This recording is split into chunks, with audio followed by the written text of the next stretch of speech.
In the fall of 1986, 12 tractors in the Steinbach area of Manitoba went down inside of 3 weeks. Not because of weather, not because of operator error, because the parts were backordered. 2 weeks, 4 weeks. One dealer told a man 6. And 6 weeks in Manitoba in October is not a delay. It is a lost harvest. On one farm, 11 miles east of Steinbach, on a gravel road that ran flat toward the Mennonite country and straightened out past the tree line, the work had not stopped. A cockshut 40 was moving through the field. Behind it, a cockshut 50 idled at the headland, waiting its turn on the second pass. Both machines were more than 30 years old. The man on the 40 was 56. He had been keeping those machines running since 1967. His neighbors had been telling him to scrap them for most of those 19 years. They had told him at the co-op elevator. They had told him at the implement dealer. They had told him in the particular tone of men who are certain they are right and slightly impatient that you have not yet agreed with them. In November of 1986, every one of those men drove into his yard, not to tell him anything, to ask him for help. His name was Walter Erickson, and this is what he had been building in that machine shed for 17 years while no one was paying attention. Walt in Steinbach, Walt at the implement dealer, Walt at the co-op elevator in Grunthal, and at the lumberyard on Main, and at the Mennonite church his mother had attended every Sunday of her adult life, where Walt still appeared on Christmas and Easter with his wife Helen and their 3 children, his large frame in a suit that did not fit him especially well, because Walt Erickson was not built for suits. He was built for work. 6'1", 230 pounds in 1986, and not much of it waste. His father had been a Swedish immigrant who arrived in Manitoba in 1923 with a single trunk, a letter from a pastor in Gothenburg, and the particular quality of stubbornness that the Swedes call envisad, a word that does not translate cleanly into English, but that sits somewhere between determined and unmovable, describing a man who has decided something and cannot easily be argued out of it by people whose opinion he did not ask for. Walt had inherited the quality in full. He had the hands of a man who had been doing mechanical work since he was old enough to hold a wrench. The knuckles had been skinned and healed and skinned again so many times over 4 decades that the skin on them had the thickness of scar tissue that has become ordinary. The hands moved to each task with the economy of a man who had done each thing so many times that the motion had become part of him rather than something he thought through. You watched Walt Erickson's hands work on a piece of machinery, and you understood that you were watching something built over a very long time. He had taken over the farm from his father in 1967 when the old man's health had made the question of succession urgent. 240 acres southeast of Steinbach, on ground that was flatter than it looked from the road, the kind of flat that hides itself in gentle rolls only visible at the end of a field when you look back and see that you have been working slightly uphill for the last quarter mile without noticing it. His father had bought the first cockshut in 1952. A cockshut 30, not a large tractor by any measure, 30 horsepower at the drawbar, but clean in its design, honest in its power, and built by the Cockshut Plow Company of Brantford, Ontario, which had been making farm equipment since 1877 and which understood Canadian prairie conditions in a way the American manufacturers sometimes did not. Cockshut built for Canadian winters, for ground that froze in October and did not release until April, for temperatures that the Iowa engineers had possibly never considered. The 30 was followed by a cockshut 40 in 1955 and a cockshut 50 in 1961. 3 tractors, all orange, all built by the same company in the same city within a 12-year window. By the time Walt took over in 1967, all 3 were running and the operation depended on all 3. And Walt had spent enough years working alongside his father to understand each machine not as an abstraction, but as a physical presence with specific sounds and specific tendencies and specific things it would tell you if you were listening. Now here's what his neighbors could not see from the road. And what they could not see is the center of everything that follows. Walt Erickson listened to his tractors, not metaphorically, literally. Every evening when the machines came in from the field, he walked around each one before he put it away. He put his hand on each bearing housing and held it there, not for a moment, but long enough to feel whether the heat coming through was the normal heat of friction at the right level or the different heat of friction at the wrong level. He checked each grease fitting and knew by feel whether it had taken grease or whether the fitting was blocked. He looked at the hydraulic lines and the fuel lines and the electrical connections, not because he expected to find something wrong, but because 15 seconds of looking was cheaper than 2 hours of finding out later what 15 seconds of looking would have told him. His father had shown him this, not as a lecture, as a practice. Every evening, every machine, every season, going back to a time before Walt was old enough to be useful, and continuing until the old man's hands were too uncertain to trust the diagnosis. Walt had adopted it without deciding to. It had become part of what you did when the day's work was done, as routine as washing your hands before supper, and as automatic as knowing which door of the machine shed stuck in November when the ground heaved. And then, and this is the part that took 19 years to become visible, which is why the neighbors missed it entirely. In 1969, 2 years after he took over the farm, Walt drove to Winnipeg and spent a Saturday in the parts department of an implement dealer that still carried cockshut inventory, buying everything he thought he might need in the next 5 years at prices that were low because the demand was low and getting lower. He came home with a truck bed full of parts and built a shelf along the east wall of the machine shed. 2x4s and half-inch plywood, level and square, with sections labeled in his block printing on white cardboard. Gaskets, bearings by shaft size, belt stock in 3 widths, hydraulic seals, injector components, ignition parts, specific hardware that the tractors used and that he knew would not be made much longer. He wrote everything down in a notebook, green cover, his name on the front, the date, and the words parts, cockshut. He updated it every time something came off the shelf or went on it. 2 minutes per entry, never skipped. Over the next 15 years, that notebook grew into 3 volumes. The shelf grew to cover the entire east wall, and Walt Erickson became, without making any announcement about it, the best-supplied cockshut operator in southeastern Manitoba, possibly in the province, at a time when there was almost no one left who could supply him, and almost no one left who understood why he would want to be. His neighbor Carl Thiessen had looked at that shelf in 1977, had stood in front of it for a moment with his coffee cup, and said, in the tone of a man making a mildly amusing observation, that Walt had more parts for those old cockshuts than the Steinbach dealer had for his brand new machines. He had not said it as a compliment. In November of 1986, Carl Thiessen stood in Walt's shed doorway with a look on his face that had nothing amusing in it, and he finally understood what he had been looking at in 1977. By the early 1970s, every farmer within 10 miles of Walt Erickson's place had moved on from the old 2-wheel drive tractors of the post-war era. The new machines were larger, faster, more powerful. 4-wheel drive models were coming in that could handle the spring mud that had always been the limiting factor on Manitoba fields. John Deere had the 4020 and then the 4430. Case had the 1070. International had the 1066. These were serious machines with serious capability and serious dealerships behind them that could put a service technician on your yard the next morning if something went wrong. The conversation at the Grunthal elevator was not complicated. The old iron was finished. The men who understood farming understood that you had to move with the industry. The parts supply for those old cockshuts had been thinning for years. Everyone knew that because the cockshut company itself had been absorbed by White Farm Equipment in 1962, and the parts pipeline had been narrowing ever since. A man who stayed with that old equipment was a man who had not thought the situation through. Walt heard these conversations. He was not a man who avoided the elevator or the co-op or the implement dealer's coffee counter. He went where the work required him to go, and sometimes the work required him to listen to what his neighbors thought about his equipment choices. He listened without difficulty. He had not asked for the opinion and did not particularly need it, but he understood that the opinion was sincere, that the men expressing it genuinely believed they were correct, and that from the outside, without access to the shelf in the machine shed and the 3 green notebooks and the supplier relationships in Winnipeg and Portage-la Prairie and the network of older farmers who were also maintaining old iron, from the outside, his position looked exactly like what they thought it was: stubborn, impractical. The behavior of a man who was attached to the past for reasons that did not survive arithmetic. His son Dale, who was 19 in 1976, and who wanted badly to understand why his father was doing what he was doing, and also why the neighbors thought it was foolish, asked him about it one evening after a long day in the field.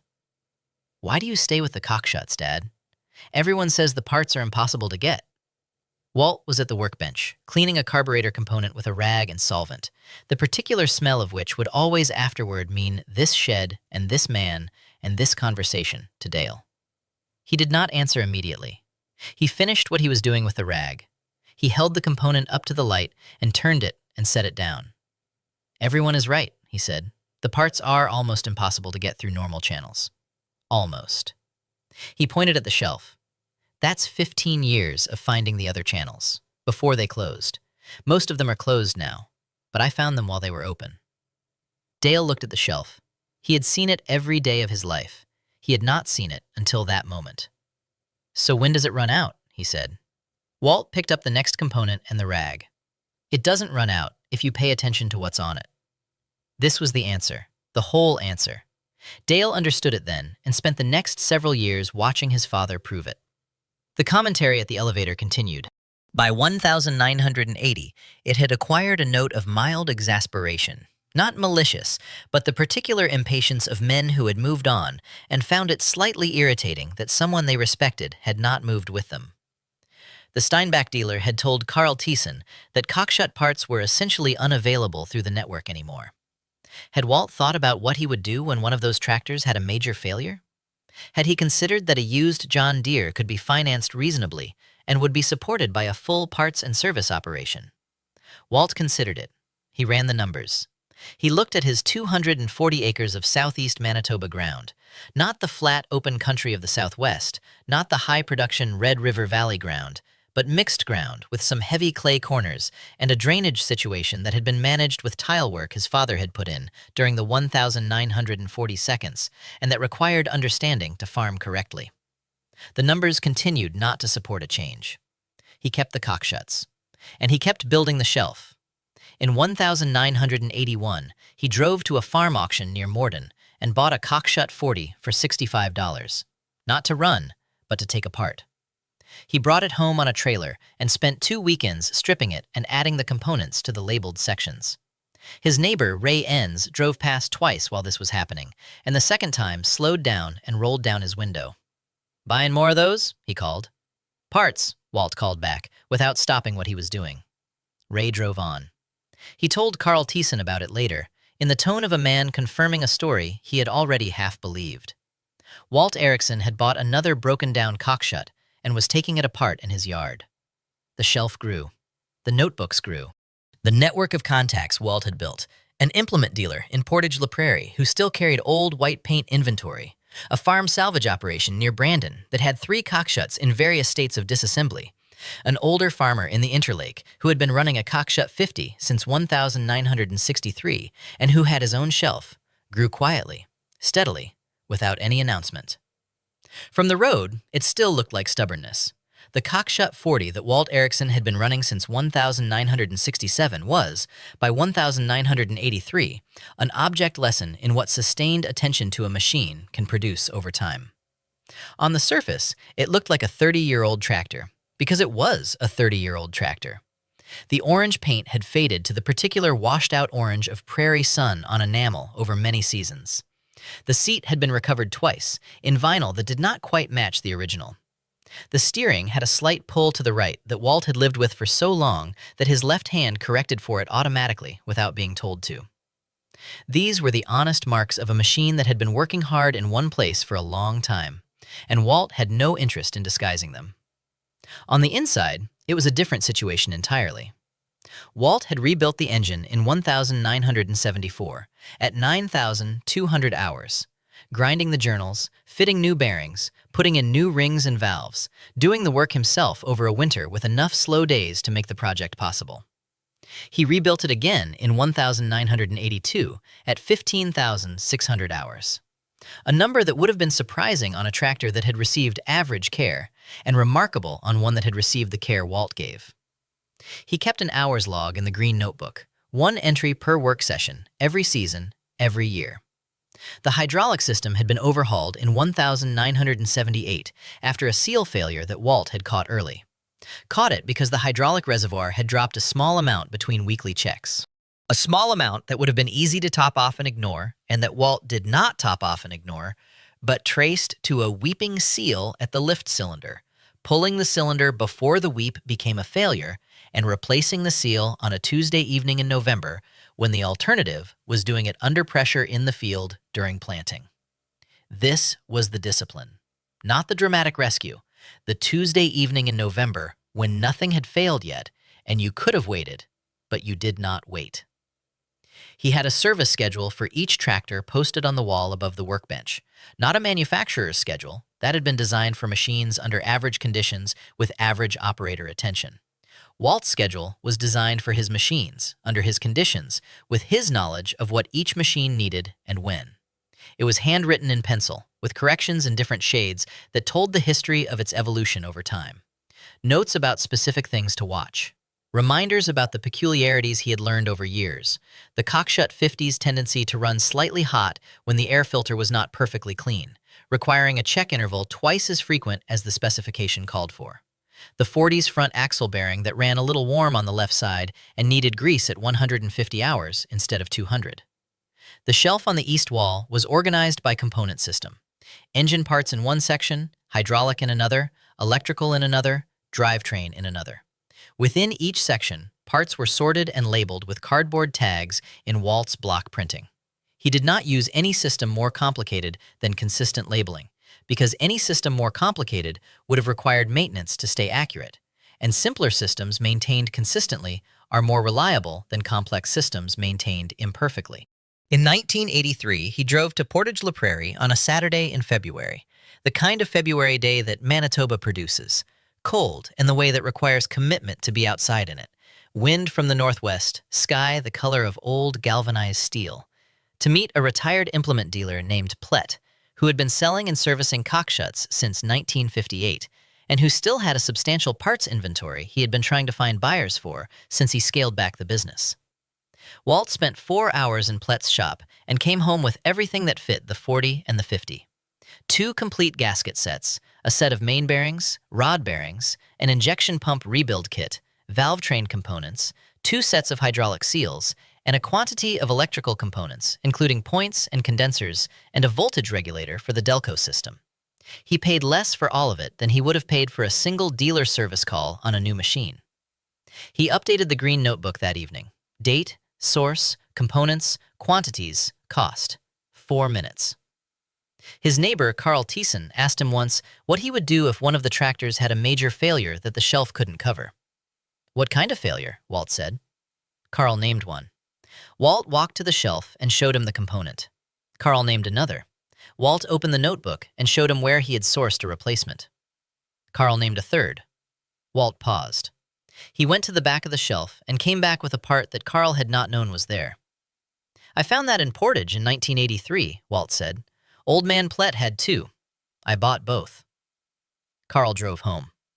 He did not bring up the subject again until 1986, in different circumstances, when it was no longer a theoretical discussion. The farm crisis came to southeastern Manitoba the way it came everywhere in the agricultural Midwest, not as a single event, but as an accumulation of pressures that had been building since 1979, and that reached a point of critical weight in 1985 and 1986 that neither the banks nor the farmers nor the equipment dealers had fully anticipated when they made the decisions of the preceding decade. Land prices that had climbed through the late 1970s on the expectation of continued export demand had stopped climbing in 1981 and begun to fall. Interest rates that had reached 18 and 19% in 1981 and 1982 had come down from those peaks, but were still at levels that transformed the arithmetic of any operation carrying significant debt. Debt taken on at 1,977 land prices and 1,979 grain projections, now sitting against land worth considerably less and grain prices that had not recovered. The equipment dealers were feeling the pressure from 2 directions simultaneously. Their customers were not buying, which compressed revenue, and their customers' existing machines were breaking down under the extended workload of operations that could not afford to replace equipment on the cycle the manufacturers had assumed, which increased demand on service departments that had been trimmed to match reduced revenue. By 1985, the Steinbach dealer had reduced its service department from 3 technicians to 1. Parts inventory had been trimmed to fast-moving items. A service call that had been scheduled for the next morning in 1979 was being scheduled 2 weeks out in 1985, and the farmer with the broken machine was being told that certain parts were backordered, and the backorder time was measured in weeks rather than days. This was the ecosystem that the modern tractor operated inside. A complex machine requiring a complex support system. And the support system was weakening. In October of 1985, Carl Thiessen's John Deere 4440, a 1980 machine with 3,200 hours, well within its expected service life, had an injection pump failure during fall planting. The dealer said 10 days for the part. It became 17. Carl had 80 acres of canola to get in. 17 days of October do not return. He mentioned it to Walt at the elevator in November, not as a complaint exactly, more as information, the way farmers exchange information about conditions. Walt listened and asked how much he had left in the field. 20 acres, Carl said. It's still there. Walt nodded. He did not say what he was thinking, which was that 20 acres of unharvested canola in November in Manitoba was going to be a difficult conversation with the bank in December. In the spring of 1986, the situation had not improved. 2 farms within 5 miles of Walt's place had gone through forced sales in the previous 18 months. Not failures in every case, but the particular form of agricultural distress that produces a farm auction on a Saturday in March, with a lot of men standing in their work clothes looking at equipment that has been somebody's livelihood and not quite making eye contact. Walt attended the sales. Not to take advantage, he did not have spare capital to spend, but because farm auctions were where old iron went, and old iron was where his supply came from. At the Reimer sale in April, he found a cockshut 50 with a seized engine that no one else wanted. He bid $35 and got it, stripped it on 2 evenings for the hydraulic pump and a set of front axle components, and the throttle body he had been watching for since the 1,970 seconds, and those parts were now on the shelf. The fall of 1986 was when the pressure in the system exceeded what the system could hold. Parts backordered. Service technicians committed 6 weeks out. Farmers with crops still in the field and machines that could not be repaired on any timeline that matched the weather window. The combine that had worked perfectly for 5 years, now needing a part sitting in a distribution center in Minneapolis, waiting for a truck. The ground froze early. The first significant frost came in the 3rd week of October, harder than usual, earlier than the 10-year average. It did not stop the work immediately, but it announced what was coming. By the end of October, Walt had counted 12 machines in his immediate area that were down for parts. Tractors, combines, grain carts. The largest number of stopped machines he had seen in a single season. The work that was not getting done was visible if you drove the roads and looked at the fields and did the arithmetic of what should have been finished by that point in October. Walt's machines were not among the stopped ones. The cockshut 40 had developed a slight roughness in the fuel system in August. The particular roughness that means an injector is beginning to go irregular before it fails entirely. Walt had caught it on an evening walk-around, running the engine at different throttle settings and listening for the change in combustion sound that an irregular injector produces. He pulled the injector on a Wednesday evening, cleaned it, tested it against the pattern in the green notebook, found it borderline, and installed the replacement from the shelf. A rebuilt injector that had been sitting there since 1983, sourced from Plett's shop in Portage la Prairie. The cockshut 50 had needed a hydraulic fitting in September, a hairline crack at a high-stress connection that Walt found during a routine inspection, running his hands along the hydraulic lines the way he always ran his hands along the hydraulic lines. The faint mineral smell of hydraulic fluid that had not yet produced a visible leak was enough. He replaced the fitting in 40 minutes. Total unscheduled downtime for both tractors that fall, under 2 hours. His neighbors were not so fortunate. Carl Thiessen drove into Walt's yard on a Thursday morning in early November. He had not called ahead. He had not needed to. Both of them understood why he was there before a word was said. Walt was at the machine shed when Carl pulled in, pulling the cockshut 40 out for the morning's work. He watched Carl cross the yard, a careful walk, the walk of a man who has thought about what he is going to say and is not entirely sure how to say it. "My 4440's down," Carl said. "Injection pump again. Same problem as last year. Dealer says 3 weeks minimum for the part, maybe 4. He paused. "I've got 160 acres of corn not finished. Moisture's climbing." Walt said, "What tractor are you running the corn head on?" "I'm not running anything," Carl said. "That's why I'm here." Walt looked at the field to the east and then back at Carl. "I can put a day on your ground Sunday after I finish the east quarter. You'll need to bring a grain cart." Carl had come to ask for something and was being told the problem would be managed. He had not been certain this was possible. He had not been certain of his reception. "What do I owe you?" he said. Walt picked up the grease gun that was sitting on the fender. Tile line in the south field needs extending before spring. Bring your ditcher when the ground thaws. This was the economy Walt operated in. Not invoices, not cash. The older currency of farming communities. Labor for labor, equipment for equipment. The account kept in the relationship rather than any ledger. His father had operated this way. His grandfather had operated this way. It was not sentiment. It was the practical arithmetic of an interdependent community that had been working this way for generations because it worked. Carl brought the grain cart that Sunday. Walt's cockshut 40 went into Carl's cornfield and worked for 2 days, and Carl's 160 acres were finished before the weather closed.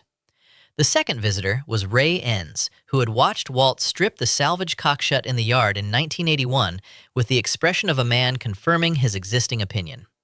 Ray had a seized bearing on his tillage tractor, not a cockshut, a different make entirely, but the bearing was a common size, and Walt had it on the shelf, sourced years earlier when he had bought bearings in standard agricultural sizes because bearings are bearings, and a well-stocked bearing supply will solve problems on any machine.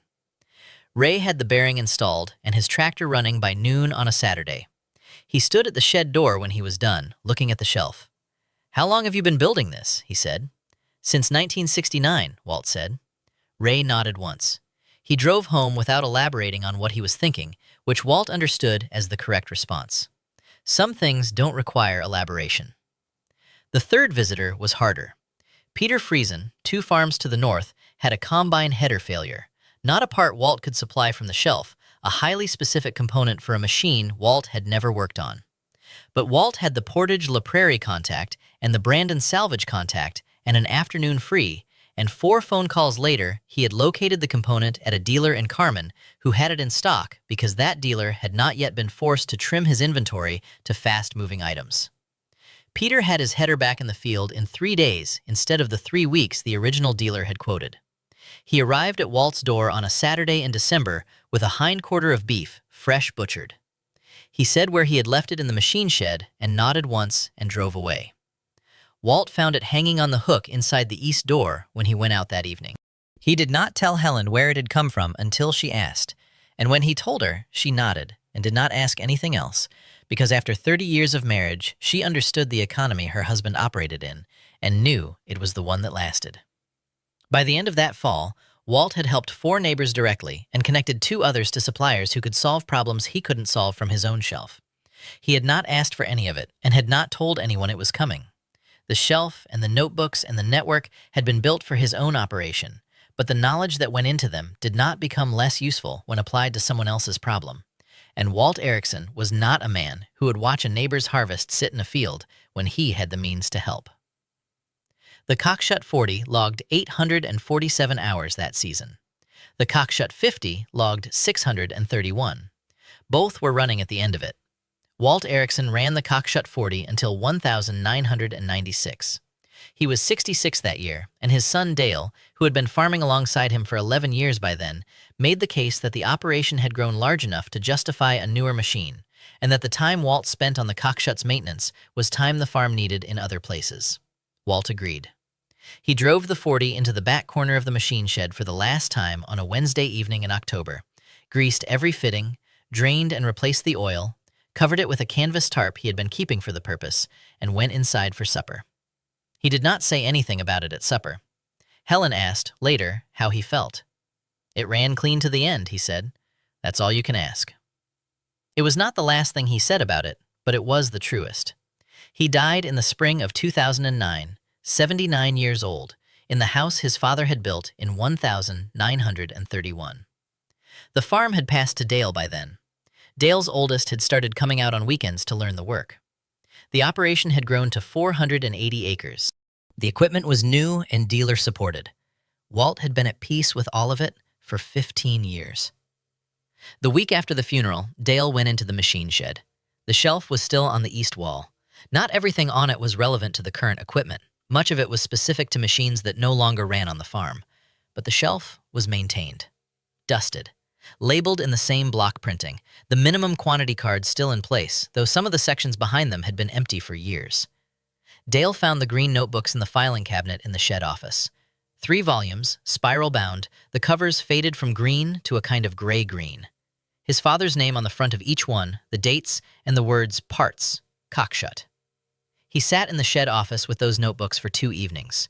He read about the February drive to Winnipeg in 1969, 2 years after his father had taken over the farm, and the truck bed full of parts that had come back on it.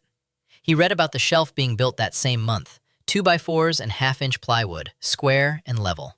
He read about the first entries, date, source, component, quantity, cost. 2 minutes per entry, never skipped. He read about the Saturday in Portage la Prairie in 1983, in February, in a cold that required commitment. He read the inventory list from that trip, every component, every price, every note about condition. He read about the Reimer auction in April 1986, the seized Cockshut 50 bought for $35, the 2 evenings of stripping, the components added to the labeled sections. He found the entries from the fall of 1986. His father's handwriting, careful, unhurried, the same block printing as the shelf labels, the same printing as the service schedule on the wall above the workbench. 1 entry for Carl Thiessen's corn ground, 1 entry for Ray Enz's bearing, 1 entry for Peter Friesen, noting the phone calls, the Carmen dealer, the resolution time. The entry for Carl read, helped C.T., 160 acres corn, Cockshut 40. Started November 9th, finished November 11th. Machine ran clean. Machine ran clean. Dale set the notebook down. He sat in the shed office for a while in the quiet that a machine shed has when no machinery is running. The particular quiet that is not silence because a building full of metal and oil has its own low sounds, the expansion and contraction of metal and changing temperature, the faint creak of the roof structure in the wind. He had grown up in that quiet. He had not known, until that moment, how much of his father's life was in it. He understood, reading those notebooks, that he had not been reading a maintenance record. He had been reading the record of a man who had looked at a situation in 1969 and seen where it was going to end up. Not because of special knowledge, not because he had information his neighbors didn't, but because he had paid attention to what was already happening and followed the logic of it to its conclusion, and who had then spent 17 years preparing for that conclusion without knowing exactly when it would arrive, and who had been ready when it did. The Cockshut 40 is still in the back corner of the machine shed. The canvas tarp Walt put on it in October 1996 has been replaced twice. Dale's oldest, who is 24 and beginning to take over the operation, has asked twice whether they should sell it for what it would bring at an auction. Dale has said no both times. He has not fully explained why. He is not sure he can explain it in a way that does it justice, which means he is probably right not to try. Some things do not require explanation to the right people. The wrong people would not understand it regardless. He has started keeping his own notebook for the farm. Not the same color, blue cover, not green, but the same format his father used. Date, component, source, cost. 2 minutes per entry, never skipped. The shelf on the east wall has been reorganized for the current equipment, but the structure is the same. 2x4s and plywood, level and square, labeled above each section in block printing. His father's sections are still visible in the unpainted areas where the current labels cover them. There is a kind of knowledge that is invisible because it has not yet been needed. It sits in labeled bins on a machine shed wall and in notebooks in a filing cabinet drawer. And the seasons go over it, and the neighbors form their opinions based on what they can see from the road, and the man who built it goes inside for supper. And then October comes, in a year when the parts are backordered, and the weather window is not getting any wider, and the crop is still in the field. And what is on that shelf is not what the neighbors thought it was. It never was. If you knew someone like Walt Erickson, someone who kept the old iron running when everyone said it was finished, who had the shelf and the notebooks and the years of quiet preparation that nobody else could see, tell us about them in the comments. That kind of knowledge deserves to be remembered. That kind of man deserves to be remembered. We are grateful you spent this time with us. We will see you next time. This story is a dramatized composite inspired by real experiences of Manitoba farmers during the 1980s farm crisis. Characters, names, and specific events are fictionalized for storytelling purposes.